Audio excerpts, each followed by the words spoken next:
بسم اللہ الرحمن الرحیم۔ رسول اللہ صلی اللہ علیہ وآلہ وسلم نے ارشاد فرمایا، جب تم میں سے کوئی شخص کسی مجلس میں پہنچے تو سلام کرے، پھر اگر اس کا دل بیٹھنے کو چاہے تو بیٹھ جائے، پھر جب اٹھ کر جانے لگے تب بھی سلام کرے، کیونکہ پہلا سلام آخری سلام سے زیادہ مستحق نہیں، بلکہ دونوں کی یکساں اہمیت و ضرورت ہے۔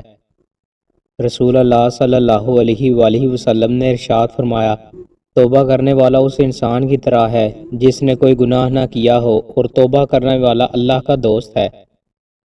رسول اللہ صلی اللہ علیہ وآلہ وسلم نے ارشاد فرمایا، فرض نماز کے علاوہ آدمی کا اپنے گھر میں نماز پڑھنا میری اس مسجد میں نماز پڑھنے سے افضل ہے۔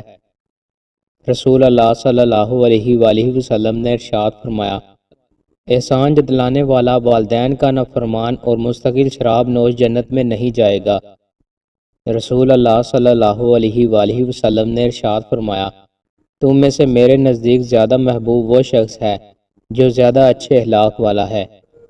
رسول اللہ صلی اللہ علیہ وآلہ وسلم نے ارشاد فرمایا، اگر تمہیں کوئی نیچے گری ہوئی چیز ملے تو 1 سال تک اس کا اعلان کرتے رہو، اگر اس کا مالک مل جائے تو ٹھیک ہے، ورنہ اسے اپنے مال میں شامل کر لو۔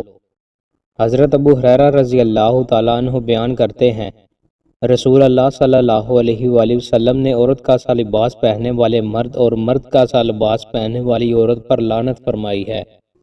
رسول اللہ صلی اللہ علیہ وآلہ وسلم نے ارشاد فرمایا، سخت جھگڑالو شخص اللہ کے نزدیک انتہائی ناپسندیدہ شخص ہے۔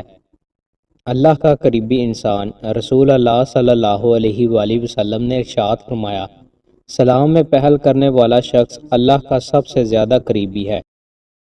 دوستوں، مزید اچھی ویڈیوز کے لیے ہمارے چینل کو سبسکرائب لازمی کریں۔ بہت شکریہ۔